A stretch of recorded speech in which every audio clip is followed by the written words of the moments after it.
अपनी religious committees में आप बात कर रहे हैं, तो क्या हिंदुओं की कमेटी में मुसलमानों को रख सकते हैं? आपको क्या लगता है आज क्या कुछ हो सकता है? देखिए, जहां तक हिंदुओं को रखने की बात है, वक्फ बोर्ड की एक अपर कमेटी होती है जिसको बोर्ड बोलते हैं। बोर्ड में एक चेयरमैन होता है और दिल्ली में जैसे पूरे 7 मेंबर होते हैं, उनमें से एक चेयरमैन होता है। वो सब सरकार के आदमी होते हैं और वो सरकार की मंशा के मुताबिक ही काम करते हैं। मेरा मानना यह है कि अगर उसमें मुसलमान भी हो, क्योंकि वो रिलीजियस बॉडी नहीं है, वो वक्फ बोर्ड की बॉडी है और वक्फ बोर्ड सरकार का है। रिलीजियस बॉडी उसके नीचे होती है, जैसे मस्जिद कमेटी होती है, दरगाह कमेटी होती है, मदरसों की कमेटी होती है, वो रिलीजियस बॉडी होती है। उसमें किसी हिंदू का होना ये तो वाकई शक के दायरे में आता है, सवाल पैदा करता है। लेकिन बोर्ड में किसी हिंदू का होना, मैं समझता हूं इसमें कोई दिक्कत तो है नहीं। दूसरी बात, क्योंकि ऊपर जितने भी अफसरान हैं, रेवेन्यू से कॉन्टेक्ट है वक्फ बोर्ड का, रेवेन्यू में जितने भी अफसरान हैं, छोटे से लेकर बड़े तक, वो सारे के सारे हिंदू हैं। जहां से पैसा होकर आता है, जहां पैसा वक्फ बोर्ड का हिसाब किताब होता है, सब हिंदू हैं। तो उसमें ये चीजें कोई मायने नहीं रखती। जहां तक कुछ क्वेश्चन, कुछ सवाल हैं अपोजिशन पार्टियों के या पर्सनल बोर्ड जमीयत उलमा के, ये एक रास्ता है, संवैधानिक रास्ता है कोर्ट का। गए हैं, कल सुनवाई हुई है, आज देखिए 2 बजे उस पर जो है कुछ ना कुछ निकल कर आना है। जो भी आएगा, हम तो पहले से कह रहे हैं कि जो भी कोर्ट कहेगा उसको मानेंगे। लेकिन ये लोग नहीं मान रहे हैं। ये लोग कोर्ट में चले गए, उसके बाद मुसलमानों को भड़काया और मुर्शिदाबाद हो गया, दंगा हो गया, 3 लोगों की जान चली गई, कई लोगों के खिलाफ FIR हो गई। मेरा कहना यह है, हालांकि मैं सरकार की हिमायत कर रहा हूं, लेकिन मेरा कहना यह है कि जब आप कोर्ट चले गए तो आप कोर्ट जाने के बाद मुसलमानों को भड़काने का काम क्यों कर रहे हैं? क्या मुसलमान सिर्फ इसलिए रह गया कि वो सड़कों पर उतरे और फिर उसके ऊपर जैसे टैग लगा हुआ है पत्थरबाज का, फलाबाज का, फलाबाज का, बस यही काम रह गया मुसलमान का? तो मैंने हर दफा, हर वक्त टीवी पर, अखबार में जहां भी कहा, वो ये कहा है कि जो संवैधानिक रास्ता है उसको अपनाइए, कोर्ट जाइए, कोर्ट से जो फैसला होता है वो सबके लिए मान्य होगा। उसको न सरकार डिनाई कर सकती है, न उसको कोई और डिनाई कर सकता है।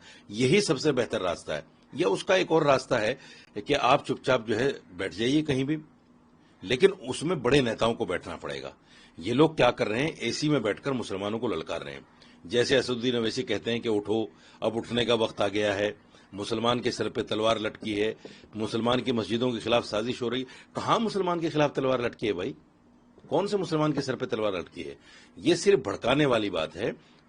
मुसलमान असदुद्दीन अवैसी जो है, माफ कीजिएगा, असदुद्दीन अवैसी जो है, आने वाले वक्त के जिन्ना बनना चाहते हैं।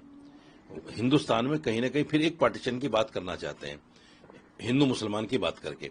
हिंदू मुसलमान नहीं होना चाहिए, मैं साफ तौर से कहता हूं, किसी भी पार्टी की तरफ से नहीं होना चाहिए। जो कुछ भी हो रहा है ये देश के लिए अच्छा नहीं है। आपने जो बात की जगदम्बी का को जो भड़का रहा है, कहीं ना कहीं दंगे की तरफ जो किया जा रहा है, एक तरफ से इंगित किया जा रहा है, ये गलत है। हाँ बिल्कुल, मैं भी वही कह रहा हूं कि देखिए, जो संवैधानिक रास्ता है उसको अपनाइए।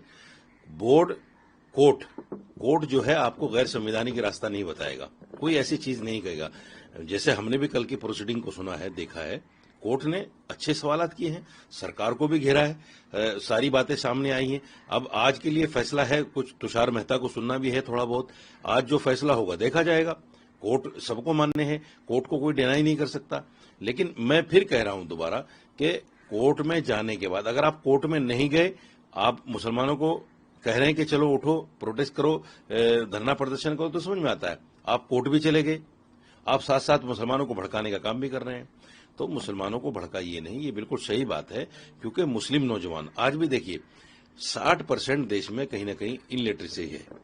मुसलमान बच्चे या हिंदू बच्चे जो भी हैं वो पढ़े लिखे नहीं हैं। वो कहीं ना कहीं हिंदू धर्म के नाम पे या मुसलमान धर्म के नाम पे जज्बात में आ जाते हैं। और इस तरह की बातें आए दिन हम लोग टीवी पर, सोशल मीडिया पर देखते हैं। कहीं शोभा यात्रा पर के साथ ये हो गया, कहीं फलां के साथ ये हो गया, किसी ने मस्जिद पे झंडा लगा दिया, किसी ने दरगाह पे झंडा लगा दिया। ये सारी चीजें जो हैं नेताओं के और जो रिलीजियस ऑर्गेनाइजेशंस हैं, इनके लटकाने, भटकाने और भड़काने से होता है। तो मेरा मानना यह है कि देश में अमन शांति के लिए, मैं इधर भी कहता हूं, حالانکہ میں سرکار کا سمرتھک ہوں، لیکن میں یہ کہتا ہوں کہ کچھ لوگ جو ادھر بیان بہادر ہیں ان کو بھی تھوڑا سا اپنے بیانوں پہ سنیم رکھنا چاہیے. ایسی کوئی بات نہ کریں جس سے دیش میں نفرت پھیلے، کیونکہ اس دیش کی جو گتی ہے وہ آپس میں ملنے سے، ایک دوسرے کے ساتھ پیار کرنے سے، ایکتا اور اکھنڈتا سے ہوگی.